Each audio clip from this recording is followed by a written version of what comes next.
Hi, everybody. Welcome to Frost Shop. We're going to enjoy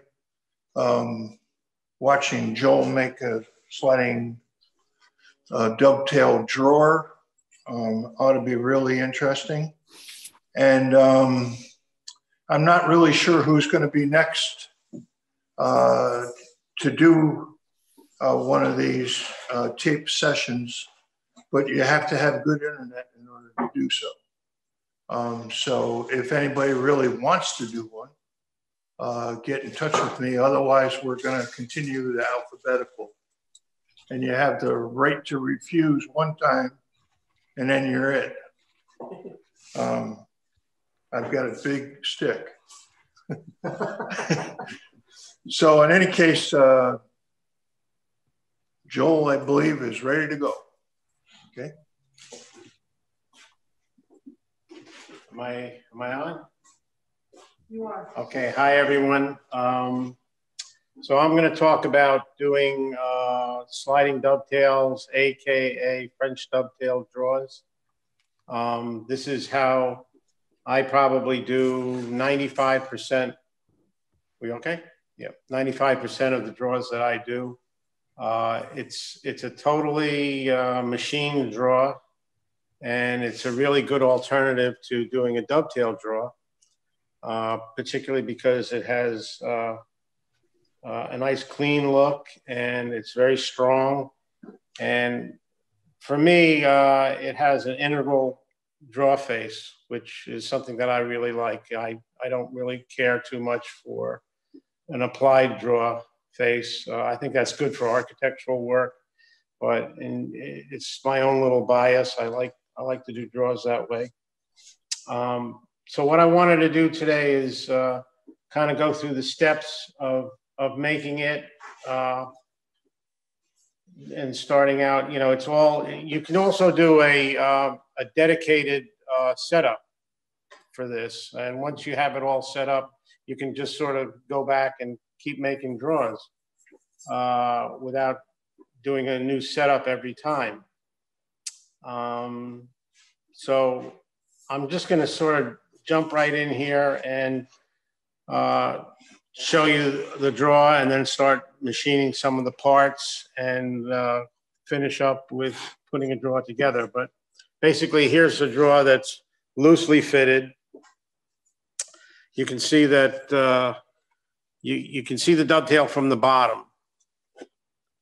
And I usually like to set these things with the sides flush to the bottom because of the way that I typically hang the drawers.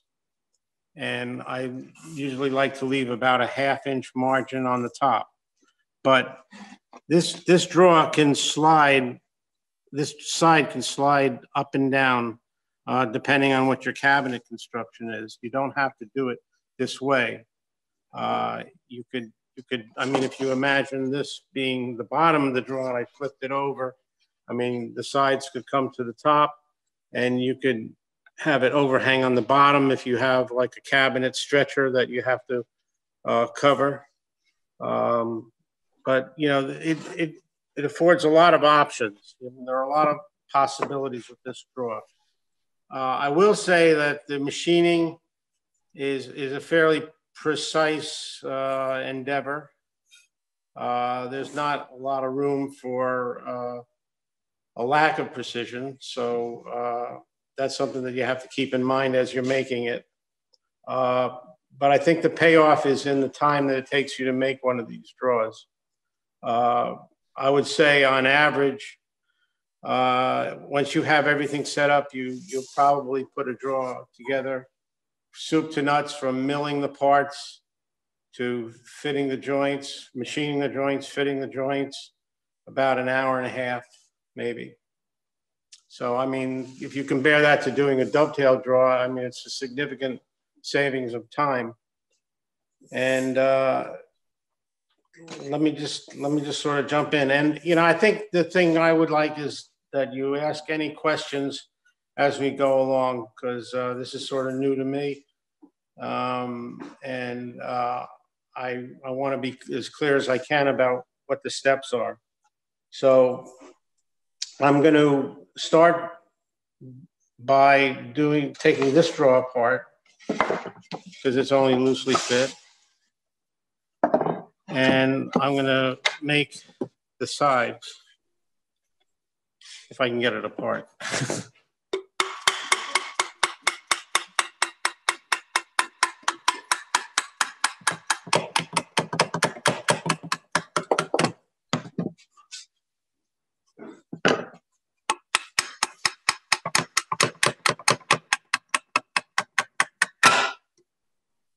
And what I'm going to try and do is I'm going to try and get this. What you're after is getting a dovetail to fit in so it's fairly snug that you can do it by hand. You don't have to really tap it in because when you glue it up, the glue is going to swell and it's going to pull it a lot tighter. But what you want to do is you want to be able to get this drawer together so that you can sort of get it in by hand. But let's forget this one for now because I want to go and actually machine it for you. So I do it with a 1/2-inch dovetail bit on a router table. And these are readily available everywhere. And I have it in my own shop. I have a dedicated set of router to do this. So here's a side blank. It's already been milled, and here's the drawer front that I'm gonna fit it to. And in addition to that, I have made up a dummy piece to fit the dovetail to. Can you see that? Okay, so we can do this machining over here. So in setting it up, I usually like to set the dovetail bit up above the table about 5/16. That's how much it's going to cut into the face of the drawer. And I start by setting the what I'm going to be basically doing is I'm going to be taking this side, I'm going to be putting it up straight up like that, and I'm going to be feeding one side through. I'm going to turn around and I'm going to feed the other side through. And I do a climb cut with this to gain a little bit more control over it. And I've already set this one up so that there's a certain amount of fussing with this. It'll probably take you about 10 or 15 minutes to get it so that you get the proper fit. But once it's set, and it's set for good so that you can do as many drawers as you want on as many projects as you want. The bit lasts a long time before you have to change it. Let's go ahead and just machine one of these things, okay? So I'm basically gonna take it like here, and then I'm gonna feed it through. Are you gonna do a dust collector also? Let's try it without for okay. this. All right. You may not need it. All right, go ahead, set it up. Yep.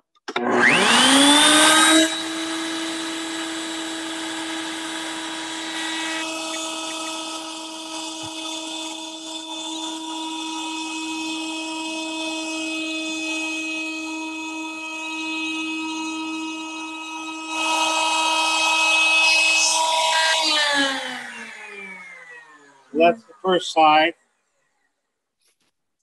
Want to show them how that fits? Well, we have to do the other side. No, but I'm saying that this is. Oh, right.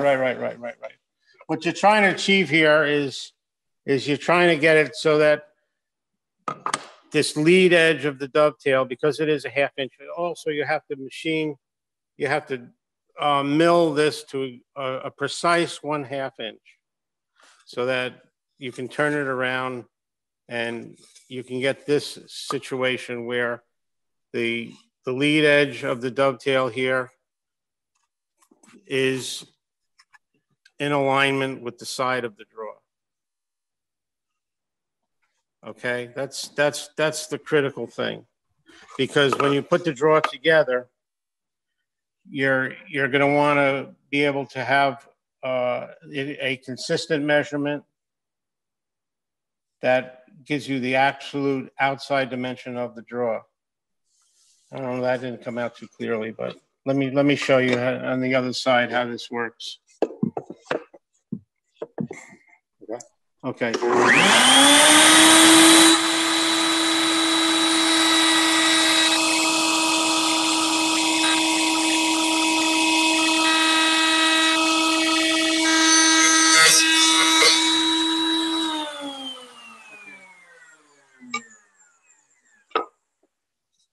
So we can try and, did I do it on this one? Here's my dummy piece that I fed this way through the router, like that. This mimics the part that's going into the drawer face.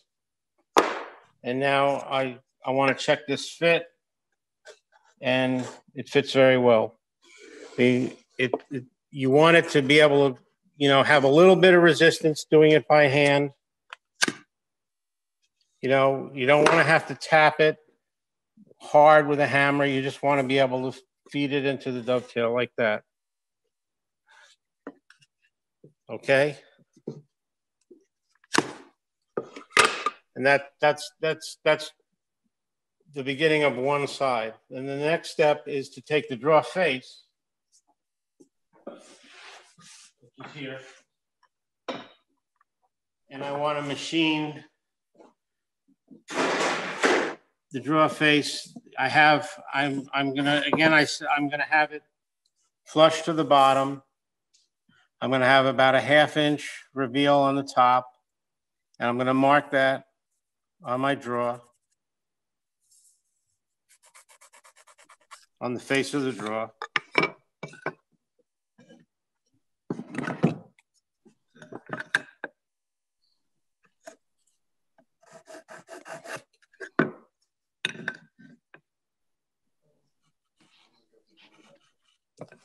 And then I'm going to come back here to the router table, and I'm going to take some tape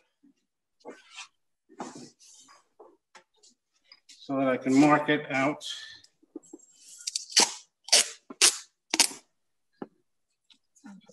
So I can mark where the bit is.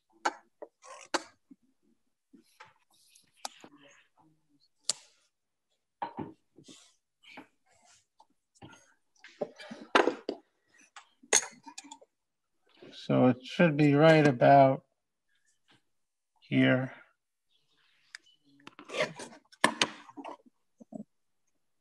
When you have a dedicated setup, you wouldn't have, you know, this is a router table where you could sink the bit under and, you know, do rabbiting or other, you know,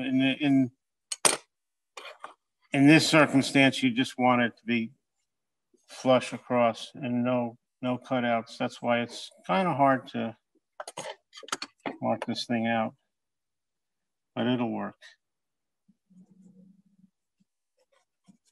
Okay, so what I'm going to do next is I'm going to have to feed my drawer face in like this, and then I'm going to have to come around and feed it like that until I get these lines meeting there. Any questions yet?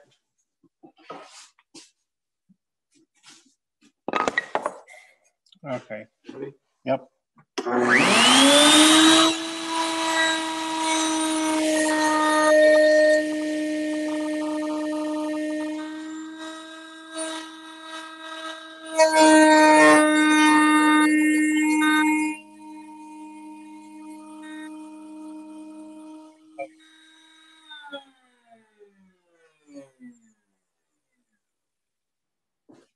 So that's one side.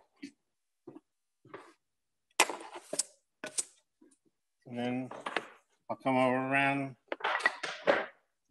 Ready? Yep.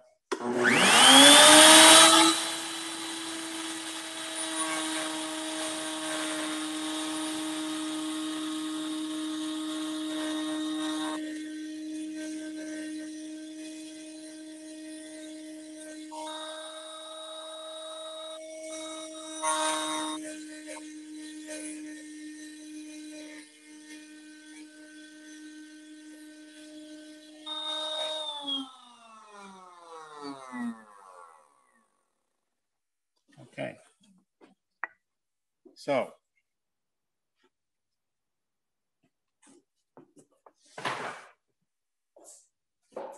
this is how it should look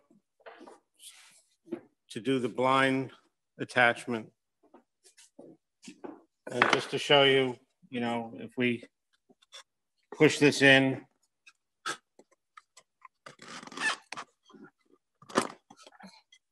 it just about makes it to the top.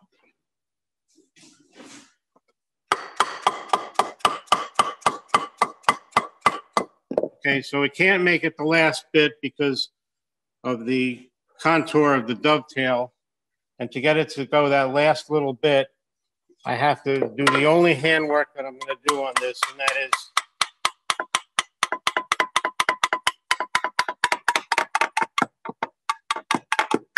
to notch out the top. So basically what I'm going to do is I'm going to trim this back about 1/4 of an inch or less. So I'll do that at the vise.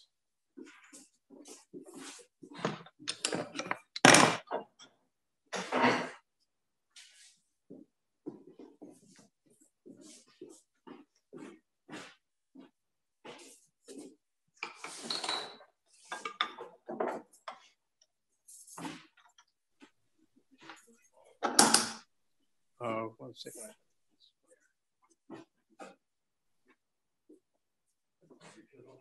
I got it. So I'll square off the shoulder.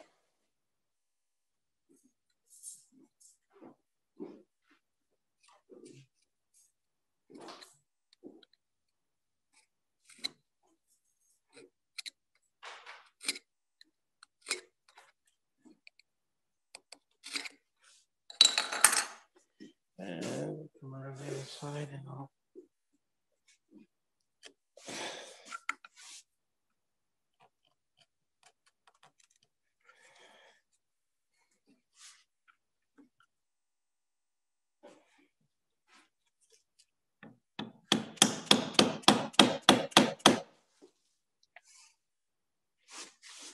And if I take just about, you know, somewhere in the neighborhood of 3/16, 1/4 of an inch, you can take a little extra, it's not going to hurt anything.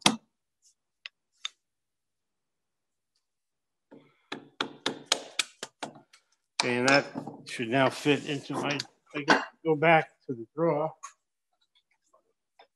I can leave that stuff there.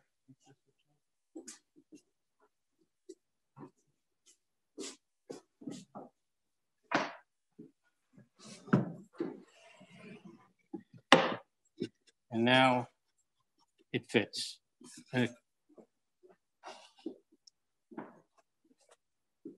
So it covers, you know, now it's a blind joint.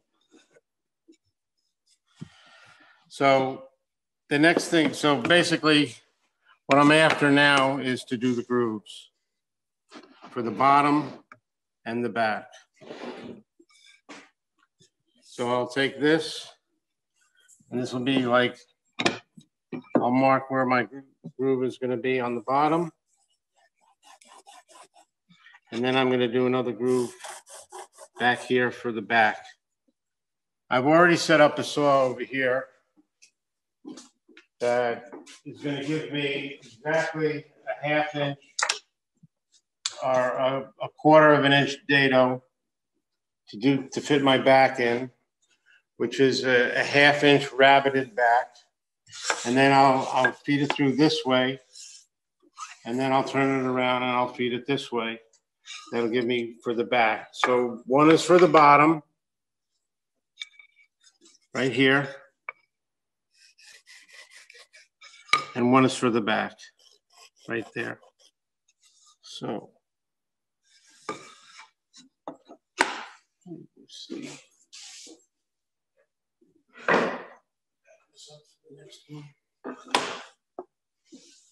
Well, that's how you turn on your saw. You ready? Okay.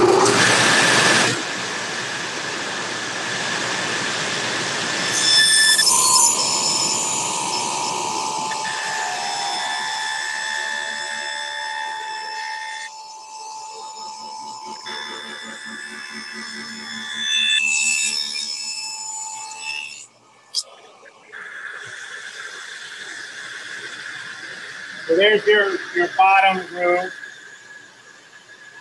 Now you just flip it around.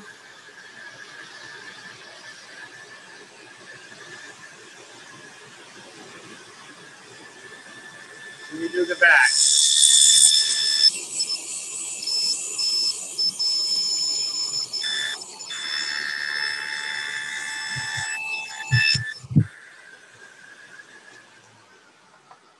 And that's for the back. Now I make this in such a way that I have about an 1/8 inch when I put the bottom in. I want to have, you can see it here, about an 1/8 of an inch from the bottom of the side to the bottom of the bottom. That way, if I need to adjust the drawer when it's hung, I can plane it slightly, and I have a little extra meat there. So that's that. So what I've done here is I've prepared all the parts.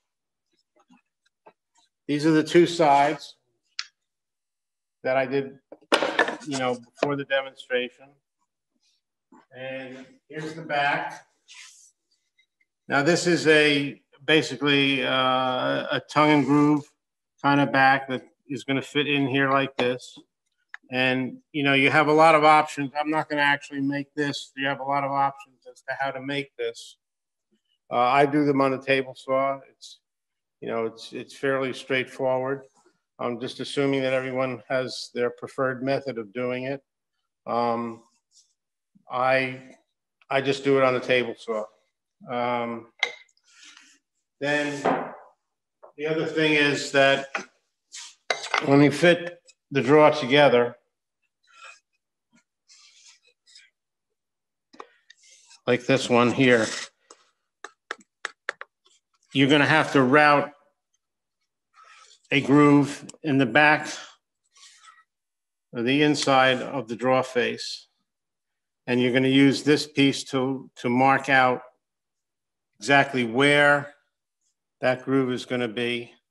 And then you'll set up a router table or just a router, depending on the size of the drawer front, and you'll route the groove from dovetail to dovetail.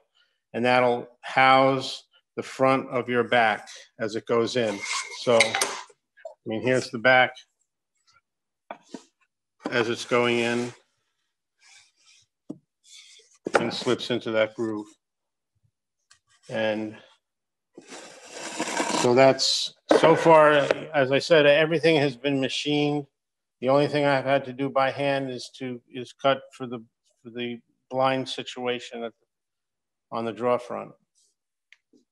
I have a question for you. Yeah, sure. Every time that I've done a slide and dovetail, I've used a straight bit to hog out that material, yeah, and then run it through the router table to make the dovetail. Right. And it just seems to save the wear and tear on the bit. You don't find that to be so? Or? I find that, when it's going, you can definitely do that. I don't. It's not that big a channel that you're making. It's only 5/16 deep, mm-hmm, and the 1/2 inch at its widest point. But the main thing is it's only 5/16 deep. And yeah, you're right. You could do that. You definitely could, and it would save the wear and tear in the bit. But I find that the bit lasts a good long time. I just finished a project where I had to do 20 drawers in a cabinet, and that was a lot of dovetailing, and that bit is still very sharp. Okay. So there's a good argument for it, though. It's a little less strain on the bit. But I mean, you saw how I was doing it over there. This is pretty hard stuff. I mean, I'm doing the demo with Baltic birch. And I mean, you could do hardwood and, you know, it wouldn't be as hard as this. Right. So it lasts. I want to back up a second and say the reason that I tend to do these draws this way is because I do a lot of veneer work. And this lends itself to, you know, a draw face that's veneered. Because, you know, you often have a pattern that you're following, and you're putting it on a composition board like Baltic birch, and you know, as opposed to a dovetail, you know, you need hardwood to be dovetailing into, and this way I can, you know, it just lends itself to veneer work, you know, for that reason alone. In any event, is there anything else I should back up and talk about? The only thing that I would say is that Joel came over this morning to set everything up, and I was amazed that, you know, within no more than 10 or 15 minutes, we had the router table set up, we had the table saw set up, we were ready to roll. So it's, you know, it's a fairly straightforward setup procedure. I guess, yeah, it really is. It really is. I agree. Yeah, sure. Yeah. The other thing that I would say about that particular joint is that the cabinet that Joel's talking about that had the 20 drawers in it, they were fairly narrow drawers. And so doing a conventional dovetail on a drawer that's only got a side that's like, 2 inches or something like that is a real challenge. I mean, you have to cut really fine dovetails, and difficult, and yet doing it this way, you end up with a joint which is just as strong and much more conducive to that kind of a narrow side rail. Yeah, and think of the time that you say. I mean, that's a big factor. I mean, Yeah. You know, if there's 2 dovetails per connection, so there's the dovetails and the pins, that's 4.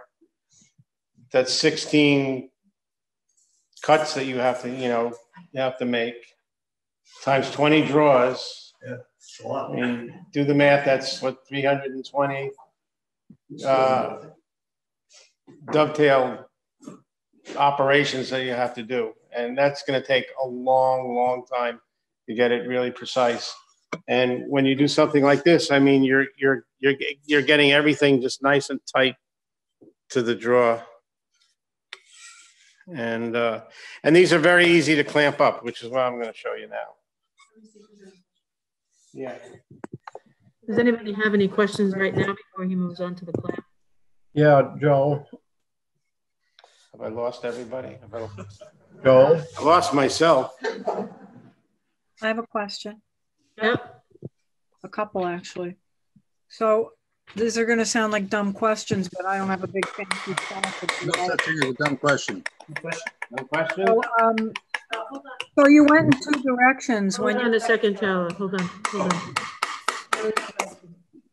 He has to pull out the mic. Okay, go ahead. When you cut on the router table, you cut in 2 directions to avoid tear out, right? That's why you went in 2 directions. Which is the draw face or the? When you were cutting, yeah, the draw face, you went in 2 directions. Well, because I'm making a blind cut, I have no choice but to go in 2 directions. So you start at the end that's the blind end, and you just put it right on. That's why you mark. Well, let me go back over, and I'll just sort of show you by the router table. You know, basically. Because I don't have a router table, so probably, you know, if I wanted to do this, I'd have to make a jig that I could clamp my workpiece to, or vice versa. You really, to do this effectively, you really have to have, you know, you can make a router table just to do this. You know, a very small, simple router table with a dedicated router. and bit and do it. But to jig it up would probably be very difficult. All right, and then the other I wouldn't really recommend it. And when you were cutting the grooves for your drawer bottom, there's a dado set in there, or you just there's a dado set. It's the 2 scoring blades from the dado set. In my own shop, I have a groover, which is a 1/4-inch groover. But you know, a dado set is fine. I mean, that's what we have here in Frost's shop. Yeah, and it does the job. Is there any advantage to using this if you're using solid wood, and like if you are using hardwood? Is it just an aesthetic decision then? Well, this is all solid wood except the front. But yeah, you're using plywood. That's why you like using it, right? This technique. Well, I just had plywood around the shop, and I could have just as easily taken a piece of hardwood and done it with hardwood. It would work exactly the same. But, you know, I just happened to choose plywood. I mean, you can make it completely out of solid wood. And it would. You said because you do veneer work, you like to use. Well, because I veneer onto plywood. Yeah. Onto Baltic birch. Okay. That's why. Am I answering your question or not? I guess, yeah. I mean, you know, you all work in big shops, so you all know, everybody seems to know what you're doing a lot of times, and a lot of times I don't, because I don't have the same tools. So yeah. I'm just trying to figure out in my head how to translate. Yeah, well, like I say, you know, you could literally just build a small router table with a dedicated router, and this fence would just, you know, move back and forth a little bit to get the right tolerances on the dovetail. And when you marked above, you marked the 2 sides of the edges, the cutting edge of the bit, right? That's so that when you put your wood down, you knew where the end of the channel was going to be. Exactly. Okay. Exactly. That's exactly why I did that. Okay. Thanks. Okay. So. Anybody else before Joe moves on? Yeah, I had a question. I noticed that you're actually, instead of pulling the piece back out, you're actually stopping the router. Right, because it's a little bit dangerous to pull it back out. Yep. And you're better off just stopping the router and, you know, not having to pull it back over the groove that it just made. Plus, you'd even if you pull it out, you'd probably distort the groove, you know, because it wouldn't pull it out cleanly. But it's just a safety matter, really. Yeah, makes sense. Thanks. Yeah. Anybody else? Joe? Yeah? Is that a 10-degree dovetail bit that you're using? I don't know how many degrees it is. It's probably 8 degrees is what I think. That's fairly standard. Okay. But I honestly don't. 10 degrees is usually more for softwoods, and I'm pretty sure it's 8 degrees. Okay. Do you ever use the You can use it doesn't matter what it is. You can, you know, as long as it's a 1/2-inch dovetail bit, because you're matching it up to a 1/2-inch side, and whatever the angle is, it is. Do you ever use stop blocks if you're making a lot of them instead of using the marks on the fence that I saw you using? I don't. I prefer not to. I mean, you could, but if you have a lot of drawers that you're doing, you know, the overlaps may be different, so that you'd be changing stop blocks all the time. So I find a very light mark is really the best thing to do. But I mean, I suppose you could use a stop block, but I think it's an extra step that you don't need to go to.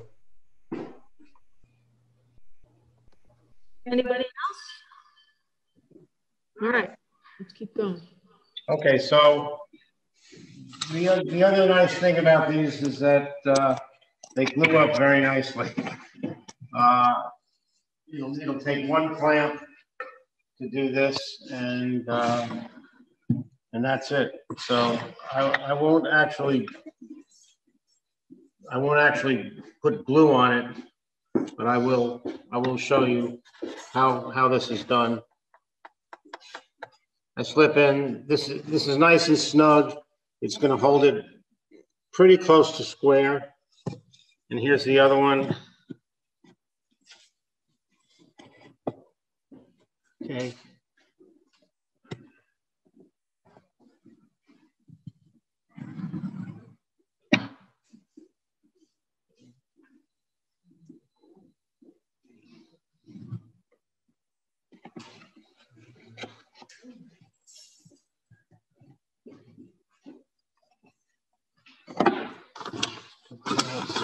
Tape here.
And you just sort of check it for square.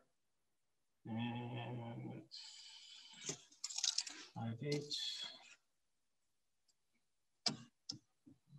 And it's just never just slightly out of square, so I just move the clamp a little bit.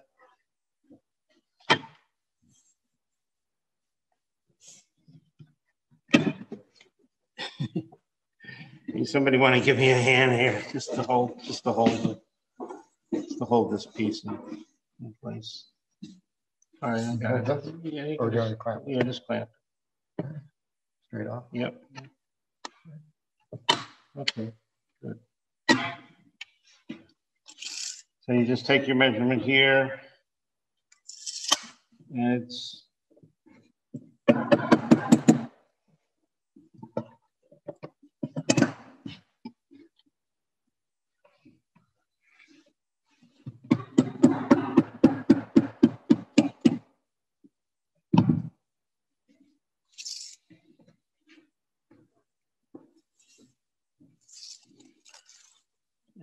it's very close. I mean, I would keep fussing with it.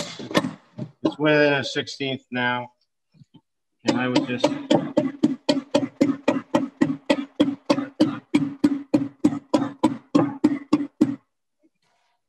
Question, why don't you put the bottom in to square it out? Because the bottom doesn't fit tight, the bottom floats. So, you know, if I can't, you know, there's a tolerance. It's like if this is, say, from bottom of groove to bottom of groove, let's say it's 12 inches, then I'm usually making it about a 1/16, between a 1/16 and an 1/8 smaller. So, you know, it really wouldn't work.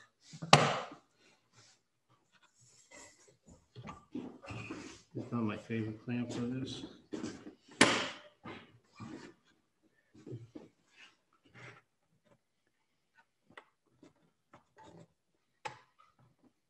Okay, let's try. I would just lie. Yeah, no, that's it. That's square now. Yeah. So that's basically it. I mean, the dovetails lock it in the front and one clamp in the back. Check the diagonals, and that's it. You're done. And then, you I know. think a lot of people don't know what you were doing there by throwing that clamp one way or the other to make it square. So Yeah, I was a little longer on the diagonal here. So what I did is I basically eased the clamp this way to kind of compress it just slightly this way. Is that what you mean, Jim? yeah. To just slightly compress it this way and equalize the dimension. And, you know, after, I mean, I'll put the bottom in anyway. So, like I said, there's some play in the bottom. The bottom can go, just drops in.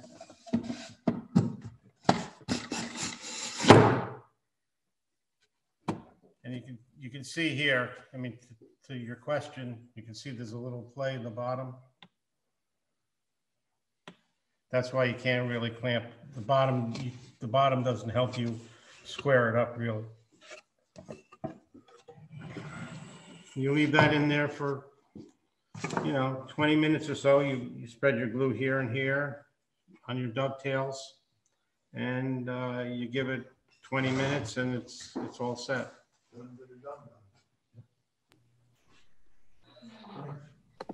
People have questions? Yeah, more questions are good because I know I went through a lot of stuff in a very short period of time. And probably this is not my forte doing presentations, but I'm pretty good at answering questions. Like I say, this is it's a great alternative. It produces a nice looking draw. It's especially good when you're doing a lot of veneer work, because you're not really veneering onto solid wood.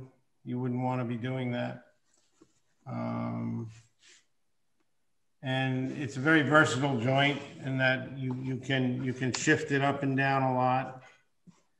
You can have a full overlay, a half overlay. You can do an inset.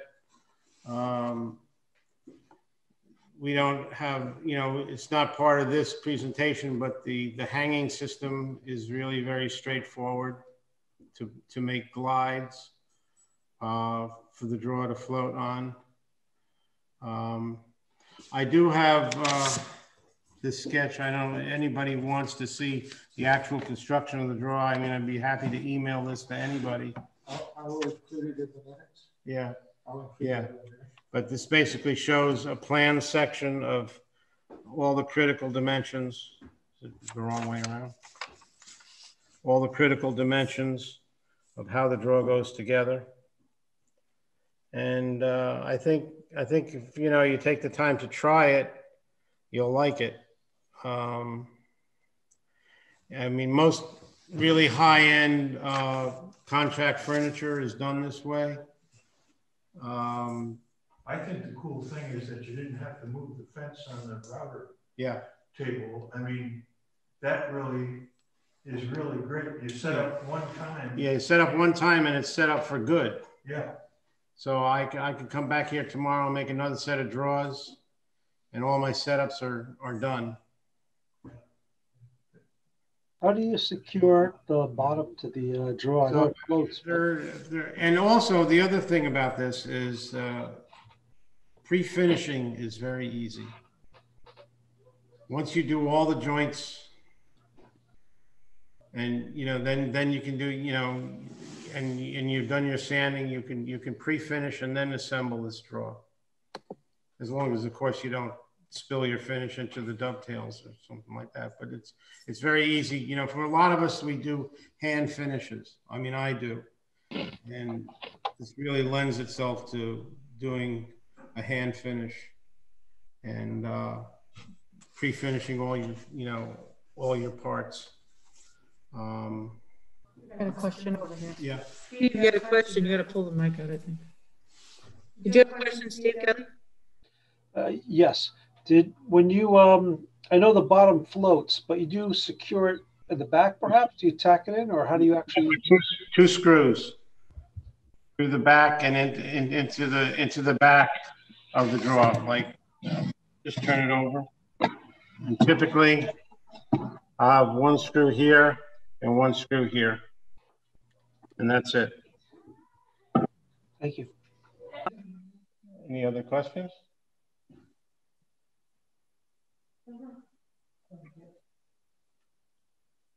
No more questions? Ruler. Everybody, I think, you know, if you take the time to try this, I mean, it's a lot of information for, you know, for a presentation like this. I mean, there's nothing beats really, you know, trying it and doing it. You know, seeing how the joint fits and I don't know. This I think will help a lot. This diagram that Frost is going to send around, because it really shows how the whole thing goes together with all those key dimensions. Excellent. Okay. Good job, Joel. Yeah.